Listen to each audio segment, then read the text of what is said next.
Hey, what's up, everyone? This is Ill Factor from beatacademy.com. And in this video, I'm going to share some music production tips while recreating the beat you can hear in Joji's Slow Dancing in the Dark. So let me play you the finished product.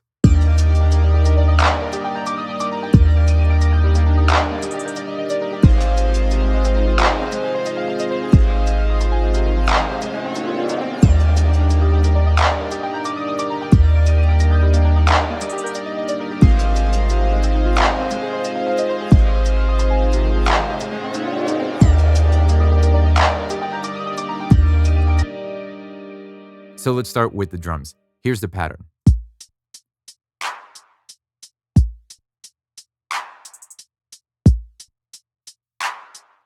Let's do a little bit of sound designing to give the right texture that we're looking for.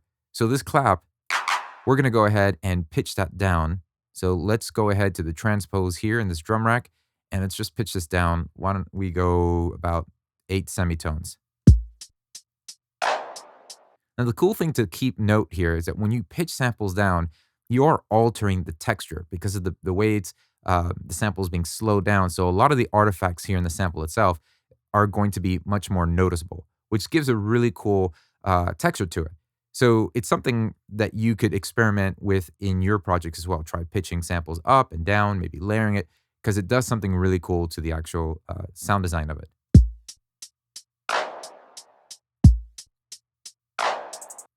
And so we're going to have 2 distinct hi-hats. We have hi-hat 1, which I want to give a little bit of filtering here. So I'm going to turn the filter on and take some of the high end off. And this is going to make the hi-hat feel a little bit warmer. And then we're going to have a second hi-hat that we're going to use the filter and do the opposite. Instead of the low pass, we're going to choose the high pass to eliminate all that low end and mid range so that the hi-hat thins out and ultimately is just a bit brighter. We'll also pitch this up 2 semitones. And that's what's going to give this nice little fill here a bit more accent.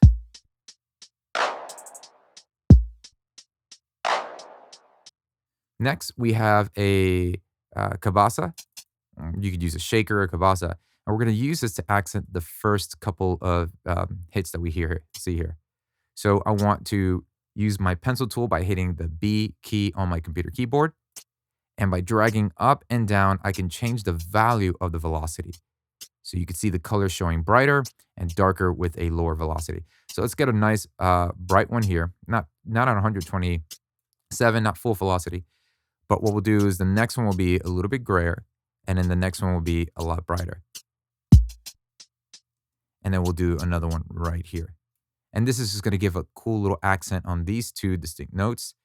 And it's going to give a more natural feel when the kabasa is being played. So let's beef and warm up the drums a little bit. So for that, let's go ahead and apply our saturator. We're going to add some saturation on this, some harmonic distortion. And I'm going to crank it out about 8 dB of drive, bring the output down a little bit, and mess around with dry and wet. Now, you notice that at 100%, you can really notice that distortion coming in on the low end, on the kick drum. So we can do 2 things. We can lower the kick drum, or we can just dial back the dry and wet.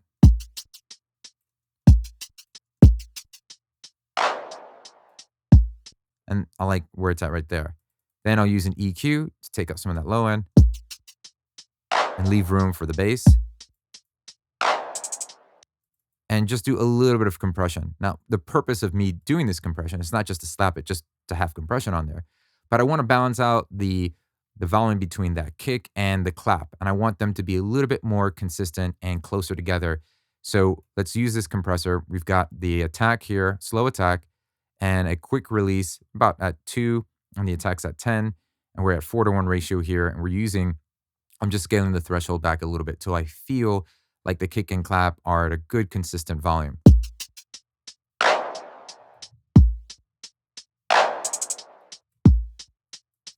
You can see that the compressor dials way back about 5 dB. And so with it holding the kick back a little bit, then the clap will ultimately feel a bit louder. So now I can warm this up using an auto filter, or you can use an EQ. Either way, I'm just shaving off some of the high end here.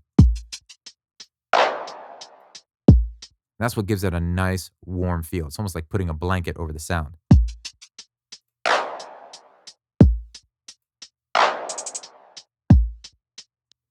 And then I'll send a little bit of reverb to my send, which is just a normal Ableton Live big room reverb.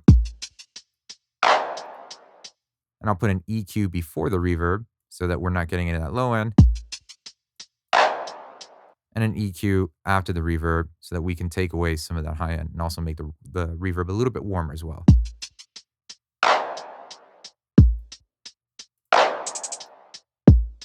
This is going to create some nice space and dimension. All right, now let's focus on the bass. So we're going to use a nice low-end subby bass. For that, I'm going to be using the Ableton Live wavetable, and I'm going to set my oscillator to sine wave. You can follow along with using any synth that you might have in your DAW. You're going to pretty much get the same results. Just make sure you focus on having a sine wave on one oscillator, and you're good to go. Now let's go ahead and check out the notes. You see how the note lingered after it stopped right here? I want to adjust that. And so when you have a short release on this, it actually makes it a little bit more dramatic. So notice the difference.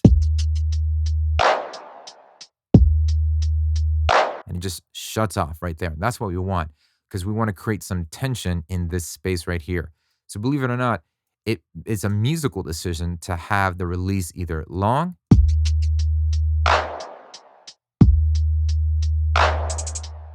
See that depending on where that release is, really will add the difference in the attitude of that bass. So we want it nice and short, keep the release there.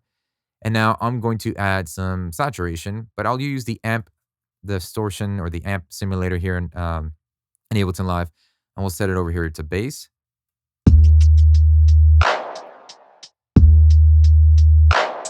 And just use an EQ to take away some of the new added high end.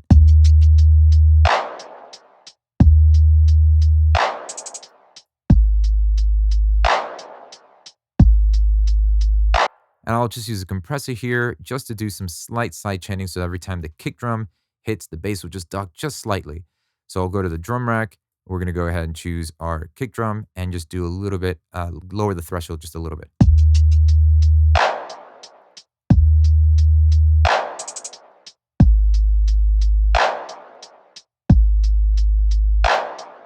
There you go. All right, next, let's go ahead and focus in on the chords. So for this, I'm going to be using Ableton Live's analog, but you can use any 2 oscillator synth that you might have in your DAW. So I'm going to start with oscillator 1 on a sawtooth. This is going to give us a nice brighter tone than a sine wave that we've just used for the bass. So with that tone, let's go ahead and use our filter to just take away some of the brightness. And now let's go ahead and layer our first oscillator with our second oscillator set to a sine wave. So we're going to combine the two. Sine wave will give us more of that smoother or duller sound.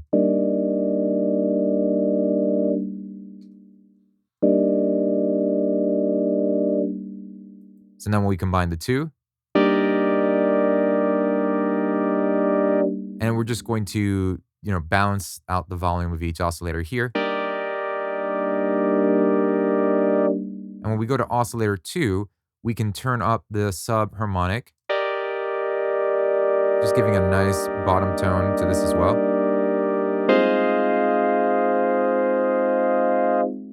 Now let's get over to the unison, and we're going to turn on the global unison and slightly detune both oscillators.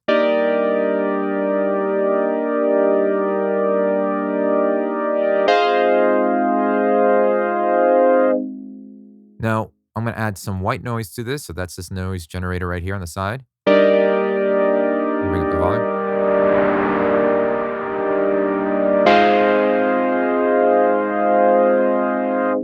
So what I'm going to do is brighten up the synth a little bit and then use an auto filter right after that to just dull it back a little bit more.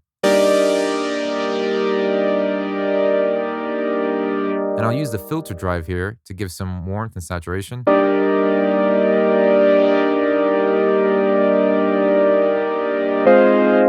And maybe lower the sine wave just a little bit and lower some of the noise.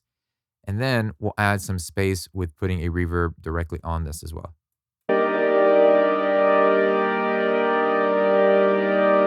So if I want to brighten up the synth a little, I'll just open up this filter.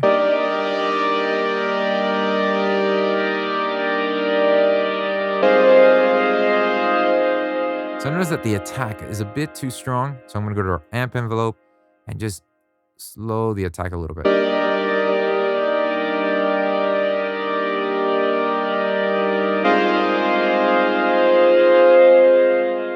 And that's good there. Let's go ahead and duplicate this. So we're duplicating this whole track. And then track 2, we'll dull this up a little bit more. And then we're going to lower the octave of each oscillator here. So this is a way to layer this. We're going to turn this 2 oscillator synth into basically a 4 oscillator synth. So if you got the octave higher up here and an octave lower here. Now let's go ahead and blend the two together with the rest of the track.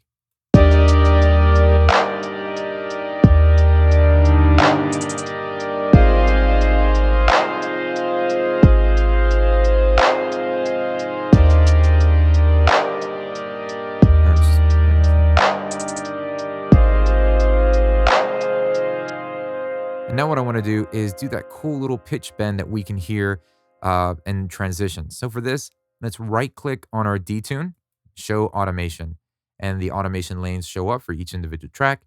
Let's go ahead and head right here in this bar, highlight this section. Just, you can either move the cursor to where it turns blue and just click that up, or just hold shift and do the same thing. So let's go ahead and bring this all the way to the top. And then let's click that first automation point and take that away.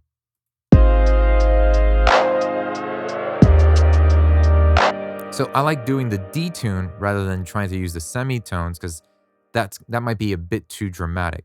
So let's repeat the same thing for the second oscillator, show automation, and we'll do the same thing here. Click it all the way up and click that first point.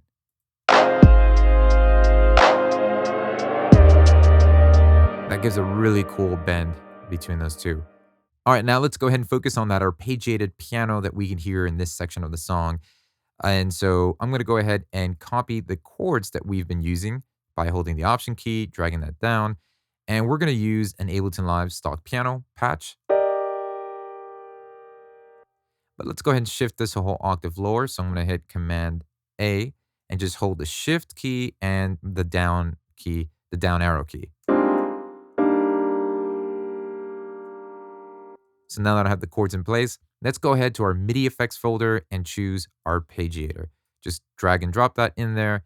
And we're going to choose the style here going from up and down. We want it to go all the way up and then descend once we hit the top note of that chord. So let's go ahead and change the rate. Seems that it's at a 1/24th. So now I'm going to increase the steps knob. Let's set it at 4. And the bottom knob here correlates to that. So what's going to happen is once it runs through the notes, it's going to go a whole octave higher because we have it set to 12 semitones. So it's going to do that about 4 times. If I wanted to do it just 3 times, maybe play the arpeggiator in 3 octaves. That's what we're doing here with the steps.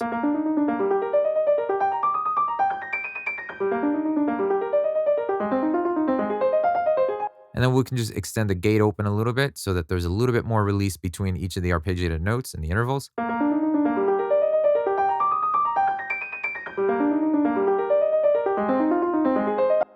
All right, next we're going to create a layer for that piano.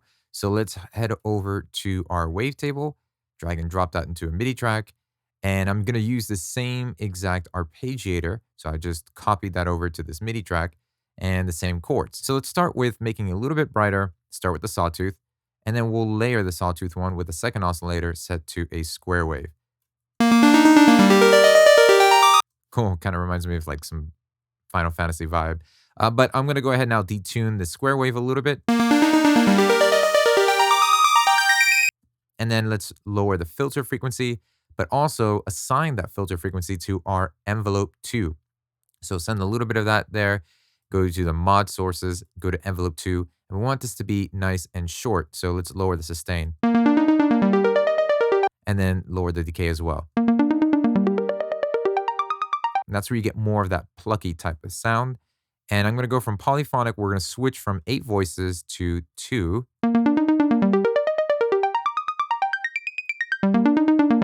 and then create a little bit of unison here. So we'll go ahead and try classic. And the amp envelope here, we will lower, slow the attack a little bit and give a little bit more release. I can use the second filter to cut off some of that low end.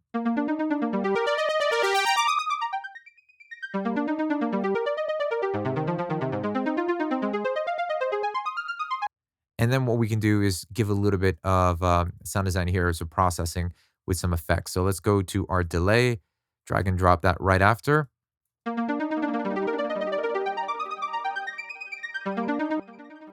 And I'm going to just shape the EQ of that and put it over to ping pong.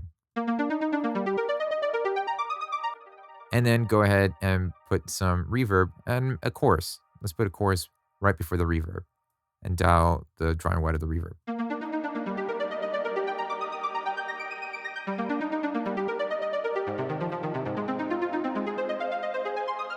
So let me go ahead and play this with the piano. So what we're going to do is group these two now. I'm going to select those tracks, hit Command G, and that's going to group these two channels. And what I'll do is grab a compressor. So I'll go and get the compressor we used on the sub. Just hold Option, drag and drop. I know, I'm just a little lazy. And I'll just give a little bit more exaggeration here on the threshold. So we're using the kick drum to sidechain these arpeggiated synths. Now I want the release to be a little bit more so that there's it takes a while back to come back up from ducking. And we'll speed the attack up.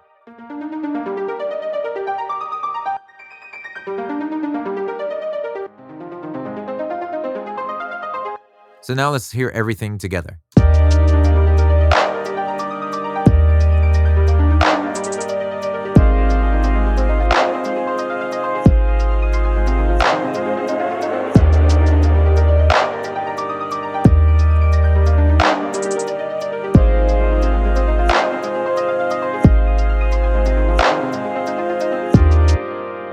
Well, thank you so much for watching. I hope this video was encouraging and inspiring in some way, and you'd be able to pick up one of the tips I've shared and add them into your workflow. I'd also like to give you a gift for watching this video. I've put together a sample pack loaded with construction kits, loops, one-shots, sounds that you can use in your projects.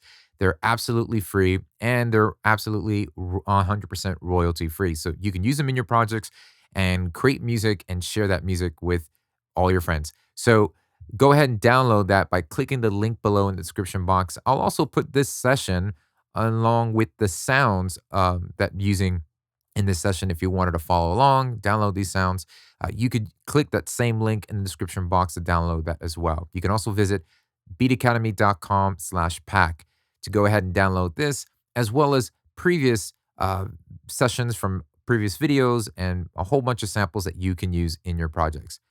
Be sure to subscribe, like this video so you can stay up to date with upcoming videos. Thanks for watching, and I'll see you next time.